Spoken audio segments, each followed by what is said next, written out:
Assalamualaikum warahmatullahi wabarakatuh. Salam planter petani sawit Indonesia. Salam tandan berduri. Sahabat sekalian, jumpa lagi dan semoga sahabat-sahabat dalam keadaan sehat, dan yang sudah berkebun sawit semoga hasilnya selalu berlimpah.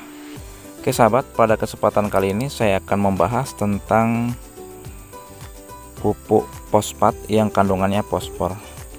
Ada beberapa komentar itu yang menanyakan, benarkah pupuk fosfor ini bisa memperberat janjangan kelapa sawit kita seperti ini sahabat ya. Dan ini yang akan coba kita bahas, mudah-mudahan sharing ini nanti bermanfaat.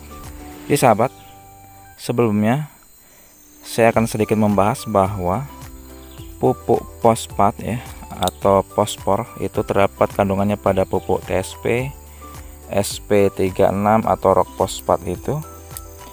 Salah satu fungsinya memang untuk memperbesar buah dan biji dari tanaman itu sahabat ya. Namun apakah dengan penggunaan fosfat saja itu sudah mencukupi? Nah ini yang sering ditanyakan para petani kelapa sawit sahabat. Jadi seperti ini sebenarnya sahabat ya. Pemupukan kelapa sawit ini yang terbaik itu harus seimbang sahabat ya. Jadi kita tidak bisa hanya mengandalkan satu unsur hara saja, kemudian kita mengesampingkan unsur hara yang lain gitu sahabat ya. Jadi sahabat, buah kelapa sawit ini sebenarnya unsur penunjang untuk bisa berbuah besar dan lebat seperti ini ada beberapa unsur, yaitu salah satunya memang betul fosfat, kemudian harus juga ada kalium, juga harus ada nitrogen seperti itu sahabat ya. Sedangkan menurut rekomendasi dari perusahaan sahabat, kalau untuk meningkatkan buah ini kita memerlukan pupuk yang mengandung kadar kalium yang tinggi. Jadi seperti contohnya itu NPK 13, 8, 27 dan 0,5 boron seperti itu sahabat. Jadi sahabat, kemudian ada selanjutnya yang menanyakan seperti ini sahabat. Kalau menggunakan NPK 16, 16, 16, apakah dengan ditambah fosfor bisa seperti itu sahabat ya? Ya tentu kalau kita sudah menggunakan NPK 16, 16, 16 ya sahabat ya, itu dosis fosfatnya sudah cukup tinggi sahabat.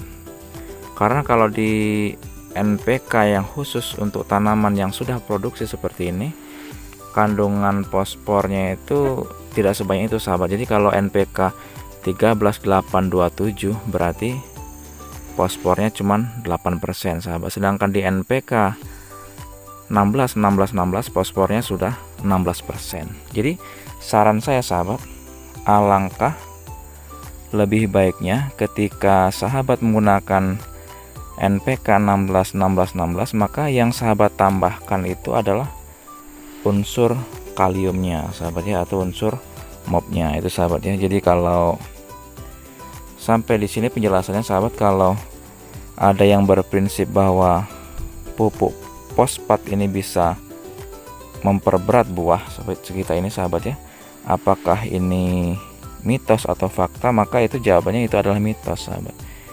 Jadi untuk hasil yang maksimal kelapa sawit kita ini tentu pemupukannya harus berimbang. Kita tidak bisa dengan mengedepankan salah satu unsur hara kemudian kita mengesampingkan pupuk yang lainnya seperti itu sahabat. Jadi kalau sahabat ingin hasilnya baik, sahabat harus menggunakan pupuk ini yang berkesinambungan dan juga seimbang itu sahabat ya. Terutama kalau pupuk sawit yang sudah produksi seperti ini ya, yang harus sahabat perbanyak itu tentu unsur kalium. Walaupun itu memang harus ada semua sahabat. Jadi ureanya harus sahabat berikan gitu ya, rock fosfatnya atau TSP-nya, kemudian MOP-nya, kemudian juga pupuk boraknya seperti sahabat ya. Memang sahabat, fosfat ini selain untuk memperberat buah dan memperbagus biji, juga untuk sebagai merangsang tumbuhnya perakaran yang baru, juga memperbesar batang kelapa sawit kita. Jadi bagaimana kalau tanaman sawit kita ini kekurangan unsur fosfor, maka pohon sawit kita ini akan mengecil sahabat. Jadi kalau sudah tinggi tuh nanti bisa seperti botol gitu sahabat, jadi besar di pangkalnya, ke atasnya mengecil seperti itu sahabat ya. Makanya dalam budidaya kelapa sawit ini kita harus betul-betul memperhatikan dalam pemberian pupuk dari tanaman kelapa sawit kita.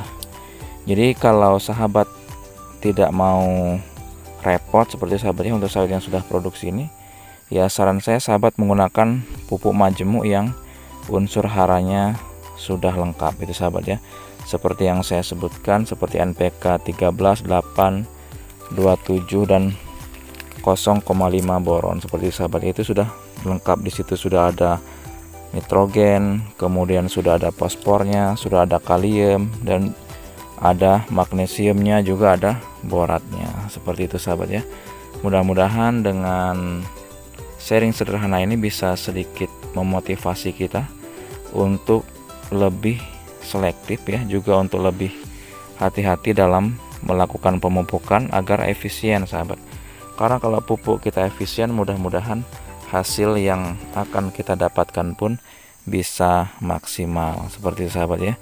Jadi pupuk fosfat memang diperlukan, namun juga kita tidak boleh mengesampingkan pupuk yang lain.